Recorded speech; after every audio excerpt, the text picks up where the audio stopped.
Hello, welcome to Podfics Galore. I'm your horrible online reader, Goldskyde. I read out loud fanfictions for you busy bees, free of charge and no strings attached. Today I will continue reading the Silmarillion fic by Aeolian Sands from Archive of Our Own called The Rescue Party.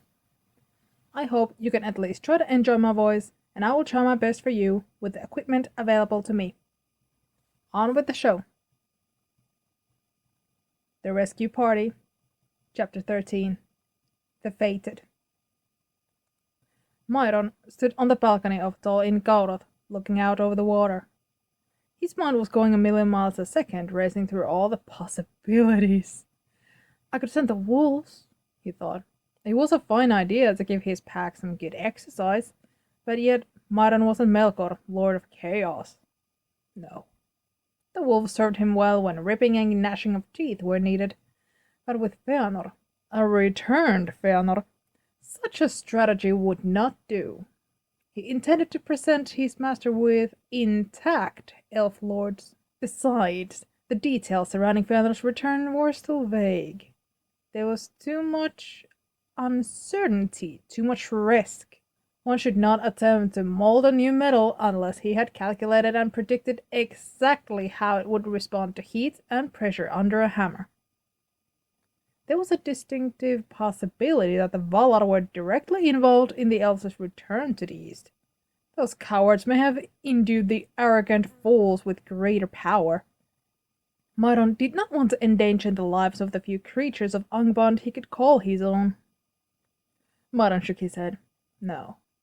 He had grown tired of Melkor's brutish and ill-conceived tactics. It was time to try a new idea, a new strategy. If proven effective, it might lend him alternative options in the future as well. A werewolf came up behind him and nudged his leg. Myron gave it 2 quick pats on the head. Not now. I do not have time to play. What I need is a mirror and some time alone. Maklor watched his brother as he rode his great black destrier. The sight of Midas on Tarakas was like watching fire burn over dark coals. Sometimes Maklor wondered if Nelio realized that he resembled a Balrog of Angband when he rode. Probably, the singer mused. At least the trip itself had been uneventful. They were heading south in wide open lands between the Kelon and the Little Gelion, where frost still dusted the ground. Madros was wearing that down fur cloak that Garantir had given him. Nelio loved that thing. When he was all wrapped up in it, his brother looked very much like a bear himself. The jaded and fierce kind that even Turko didn't mess with. The cloak was certainly better than Maklor's coat, which, despite being fur-lined, never seemed to be warm enough. Maklor shivered and patted his horse's neck. She was half the size, but twice as fast and 3 times as agile as Tarakas. Maklor's horses were always the fastest. You did not survive the plains of the Gap without speed on your side. Not even speed could save you. The uninvited voice of condemnation and guilt spoke into his head. Maklor shook his head to clear that thought. He had promised Nelio that he would be better, that he would not think of the past. And so he would not. He would not let his mind wander to the Gap. The Gap was gone. Nanda, his loyal mount, seemed to sense his distress, flicking her ear several times. Maklor could hear the agitated swishing of her tail. He leaned over her neck and whispered softly. "Do you want to fly, girl?" he asked with half a smile. Immediately, both ears shot forward. The singer knew her answer. He sat straighter in the saddle and continued as if reciting verse, now talking mostly to himself. "Do you want to fly like the wind and forget it all? Forget that we ever drew breath in this cruel world. Just for a moment? For a single moment, let's ride like there was never any death." Nanda nickered softly, and Maklor looked up to see the open plains stretch before them. He gave a shout, clicking his tongue, and Nanda charged. In 4 strides, they were soaring over the ground. Like a sleek vessel racing with all its colors unfurled, so too did Makalaure and Nanda gallop across the plains with the wind in their hair. The minstrel did not even hear his brother's cry when they left him in the frozen dust. Maklor laughed as he rode. "I dare thee, Nelio, I dare thee to catch us." And Nanda, strong and swift, galloped across the plains to the rolling hills. Makalo smiled again and took a deep breath, letting the icy wind rip from him all the burdens of living. For several minutes they raced on, until Nanda crested the top of the round hill. When its hidden flank came into view, Makalo saw before him an encampment of orcs resting at its base. There was no room to slide to a halt, not that Makalo cared to stop. The second son of Feanor's eyes gleamed silvery blue as he drew his twin swords. These foul creatures picked the wrong day. The orcs looked up at this one elf cavalry charge from on high in frozen stupor. The spell lasted for moments till the horse and the rider were nearly upon them, when at once they were shouting and drawing up weapons. Nanda leapt into the center of the camp, rearing next to the dying embers of an extinguished campfire. She came down hard on all fours before immediately kicking with her hind legs, striking an orc behind her in the face. Makalo simultaneously struck out to the left, keeping his seat with expert skill. Horse and rider moved as one, Makalo striking with swift blades to the sides and front, with Nanda kicking violently and leaping away when the onslaught threatened to overcome them both. Black blood flowed, and it was over all too quickly. Panting, Makalo moved to put his swords away, looking at the dead bodies around him. Torturers. Killers, he thought, struggling not to see his fallen people lying alongside them. He was jostled out of his dark thoughts when his horse shifted and neighed a shrill warning. Makalo turned in time for something to wrap around his chest and embed itself deep into his side. Crying out in pain, he reached for the corded steel ensnaring him, but the coils pulled taut and he was falling. Hitting the ground on his wounded side, Makalo twisted, seeing the thick coils of a whip ensnaring him and some sort of barbed, bulbous end buried deeply just above his hip. Growling, he twisted and rolled, but the coils pulled tight once more, painfully dragging him across the ground. Nanda neighed frantically. Makalo saw hoofs and feared he would be trampled. Yet his mount steps were sure and nimble as she leapt to fight against his assailant. Throwing his head back, Makalo saw through blurring, upside-down vision a great orc, the size of a troll, holding the whip in one hand and a knife in the other, as the foul creature attempted to fight the war horse off. There was a sickening sound of hoofs hitting flesh. Bone cracked, and an unnatural scream followed before the trollish orc fell and was trampled under golden hooves. His vision was getting worse. Wearily, Makalo rested his head in a more neutral position. Perhaps if I just rest a little, then I will try to free myself. But a soft muzzle was poking at his chest. It's okay, girl. This would be no good. Too good of an end. Nanda started kneeing wildly. The earth shook. Magalaure! You absolute idiot! A giant black horse stood before him then, and he saw embroidered boots hit the ground. Stars above. Makalo grunted, since speaking seemed like it would take too much effort. A gentle hand was on his chest. It's alright, Kano. Just stay with me. Let's just get this off of you. Can you sit up? It will be easier. Makalo groaned and struggled to a seated position. Madras grabbed the whip and quickly began unwinding it from him. In a few quick moments, he had freed his brother of all except the barbed point. I'm going to have to take it out, Madras said. It will hurt, but we can't risk it being poisoned. Makalo knew it was poisoned already. He had been shot with arrows before and never had his vision faded so quickly. He felt strangely far away from his Roa. He nodded to his brother, who grabbed the end of the whip above the wound and deftly removed it. Makalo battled a wave of nausea as he heard some muted curses from Nelia about not having enough hands. Let me help you get your armor and coat off. That way I can bind the wound properly. That proposition sounded like it would be cold. Just wrap it as it is, Makalo murmured. Besides, I don't think a bandage will do much. Madras was silent for several moments. Let me try to sing then. Makalo felt his heart skip a beat. Sing? But Madras didn't sing. Maybe my Timo had once, long ago, but not Madras. He was about to tell his brother no when the first notes of a healing song hit his ears. The voice that carried the familiar notes was gravelly and deep, and it broke at times. Yet it was far from orcish singing. The Quenya sounded as ancient as their people, and seemed to come from the roots of the mountains itself. While it lacked the control and beauty and power of Maklor's own song, it evoked images of warm fires and comfort in the midst of darkness. "Why didn't you tell me you could sing still?" he mumbled. Mother stopped. "Don't," he warned. "You sound like hammering itself, if stone could sing." Madras took his brother's hand. "Don't tease me about this. Not now. Just let me help you, and I will pray to Niena that you may forget the sound." "What?" But Madras had picked up the song again. Maklor smiled and weakly added his own voice, drawing on the power he had learned in the darkest of days. Soon the wound stopped bleeding, and his vision cleared. "There. No dying like a fish speared by the Ambarusa and wheeled in on a line." Madras smiled softly. Maklor was about to retort, but the image invoked by the metaphor was distracting. "I suppose that is an accurate description." The poison wasn't gone. He could feel its weight still in his blood. However, he no longer felt the overwhelming desire to sleep.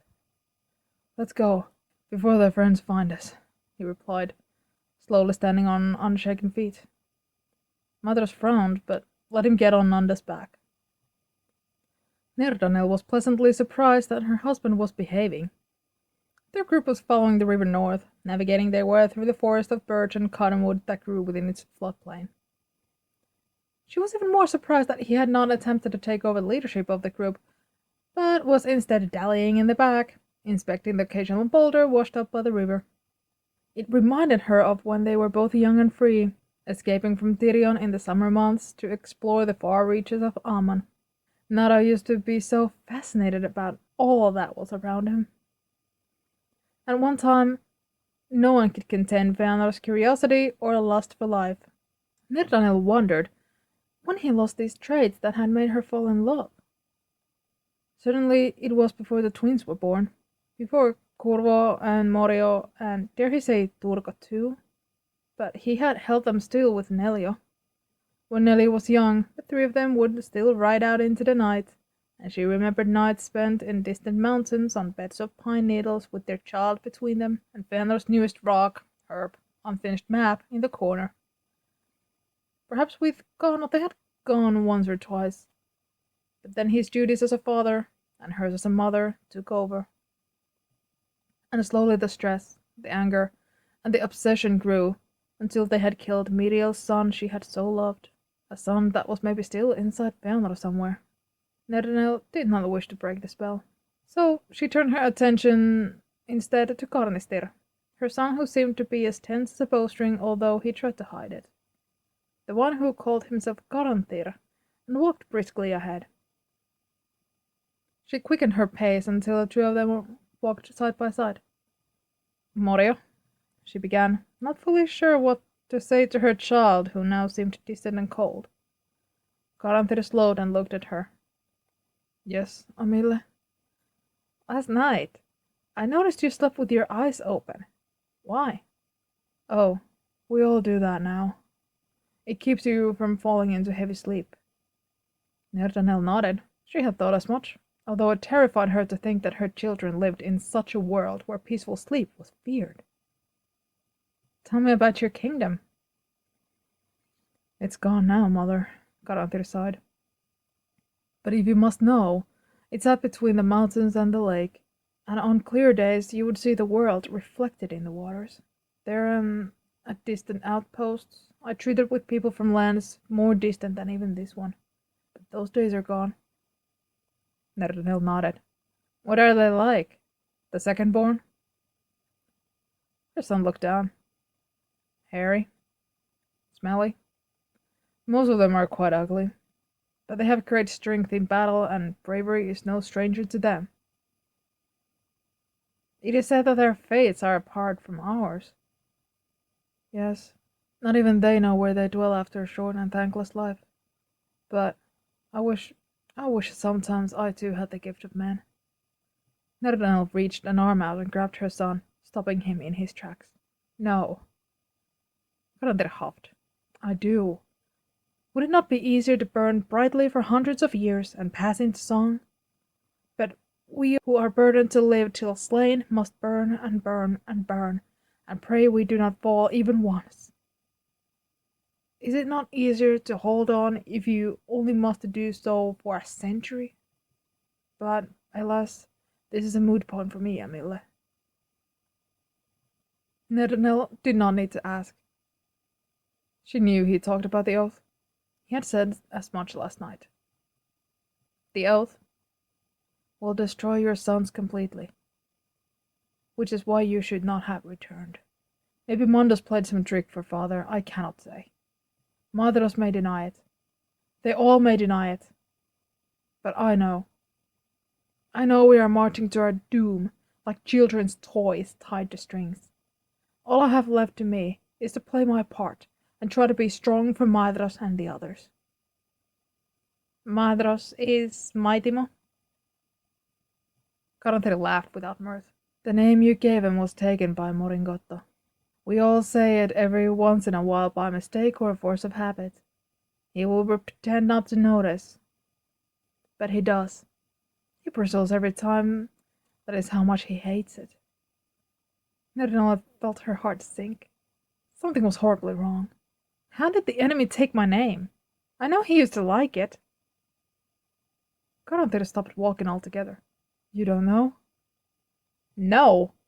Mario, what did we know of Eloe before the darkening? I knew that your father had died because I felt our marriage bond break. And Lada felt the same for Nolo a few weeks back. This was all we could be certain of, though even Ada was not convinced it could really be true. If I ever feared for one of you, it would be for Pitio, who, well, I don't know how to describe it, but... Amile, Pitio is gone. When father burned the boat, he did not realize that he still slept in one. Nerdanel felt something dark and wrathful pour into her blood. White specks danced in her vision. What? Pitio? He's gone, mother. Pitio and Aracano, Aikanaro, Angarato. No one is sure about Turucano or Irise. They both disappeared centuries ago. There are rumors that they and all their followers were ambushed and killed. Some say they founded a secret kingdom. Still others saying that they wandered beyond the eastern mountains into the far reaches of the world. But I think it most likely that they simply died. That is the fate of us all here in the east. Do not cry for Pitio. He perhaps had the kindest doom. Nerdanel swallowed. Of course. She had known that there would be death. But it was different to know the names, and worse, to know their faces. Pitio. Her baby. She looked back then to her husband, who was talking with Erwan. Is it wrong for me to walk with him again? Karanthir said nothing for a long moment. All my brothers are kinslayers, yet I love them still. And your father? The father I loved died with Finua. He died when he valued the Silmarils over us all. You never asked me what happened to Nelio. He was caught by Moringotto. They tortured him for 30 years, mother. And when Finna finally found him hanging from one wrist on the side of the mountain, he begged for death. Nerdanel's hands went to her mouth. No, not Maitimo. Maitimo, who was always so strong for her. She grabbed Karanthir and hugged him fiercely.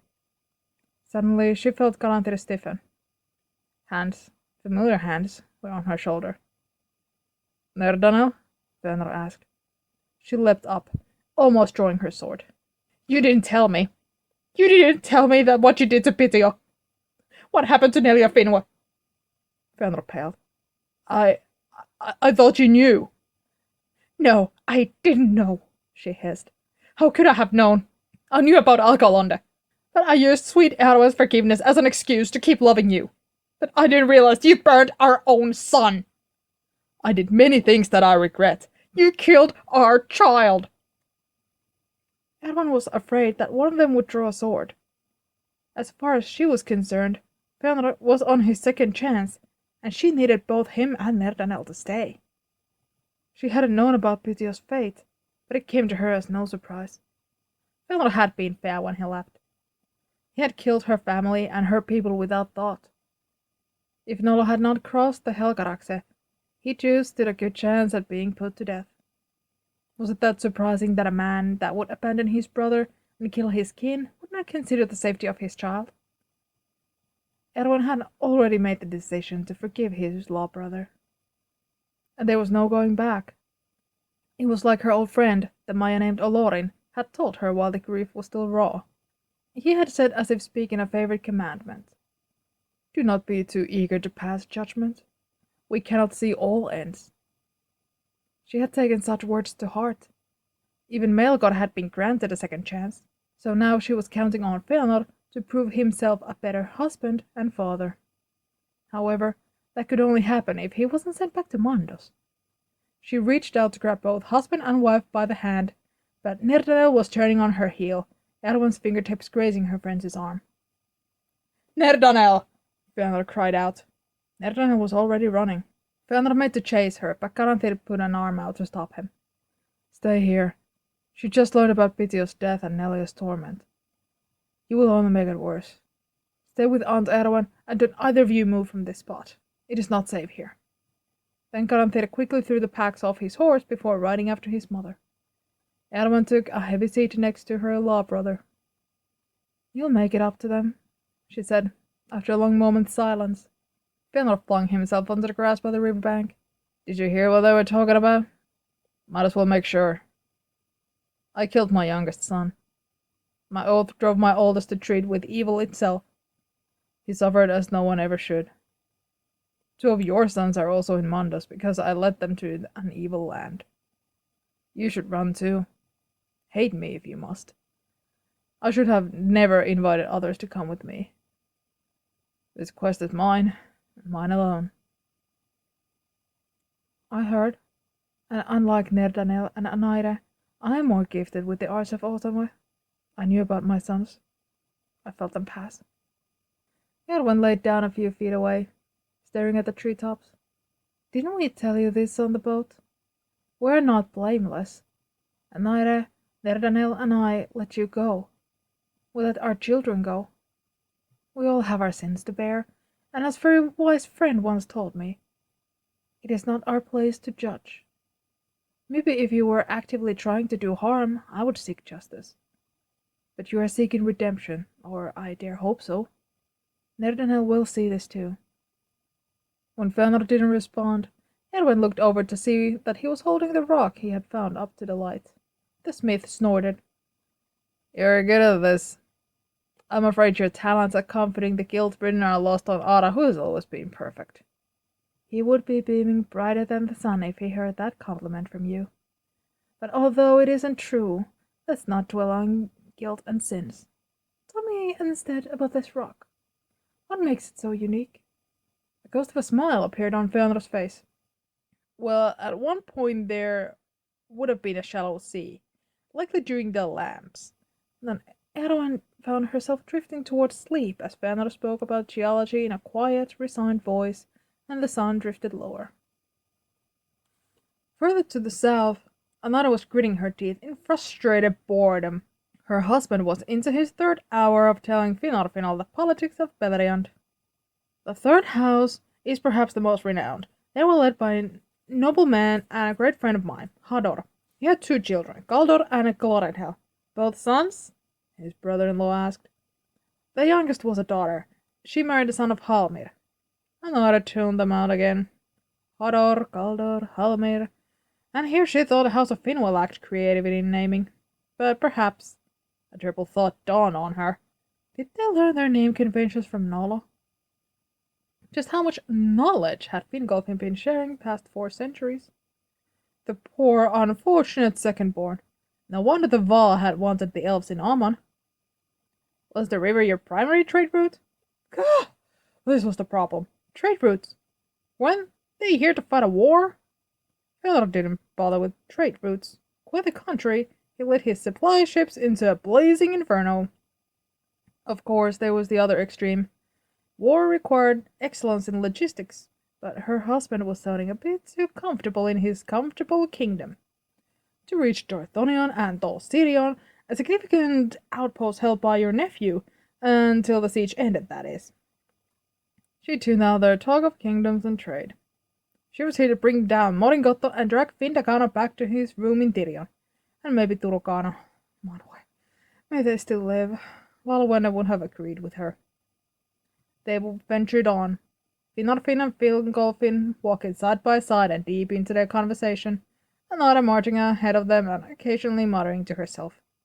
Not one of them noticed the two elves asleep near the river bank when they passed.